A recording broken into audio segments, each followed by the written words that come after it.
Shri B Sriramulu ಅವರು Ballari ST Lok Sabha ಕ್ಷೇತ್ರದ BJP ಅಭ್ಯರ್ಥಿಯಾಗಿ ಕಣಕ್ಕಿಳಿದಿದ್ದಾರೆ. ಬಿ ಶ್ರೀರಾಮುಲು ಅವರು 1999ರಲ್ಲಿ ರಾಜಕೀಯ ಜೀವನ ಆರಂಭಿಸಿದರು. 2004ರಲ್ಲಿ ಬಳ್ಳಾರಿಯಿಂದ ಸ್ಪರ್ಧಿಸಿ ಮೊದಲ ಬಾರಿಗೆ ಶಾಸಕರಾಗಿ ಆಯ್ಕೆಯಾಗಿ ವಿಧಾನಸಭೆ ಪ್ರವೇಶಿಸಿದರು.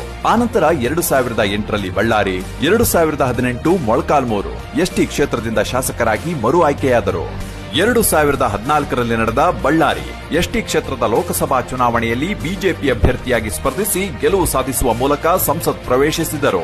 ಸಾರಿಗೆ, ಬುಡಕಟ್ಟು ಕಲ್ಯಾಣ, ಸಮಾಜ ಕಲ್ಯಾಣ, ಹಿಂದುಳಿದ ವರ್ಗಗಳ ಕಲ್ಯಾಣ, ಆರೋಗ್ಯ ಮತ್ತು ಕುಟುಂಬ ಕಲ್ಯಾಣ, ಪ್ರವಾಸೋದ್ಯಮ, ಜವಳಿ ಸಚಿವರಾಗಿ ಕಾರ್ಯನಿರ್ವಹಿಸಿದ್ದಾರೆ.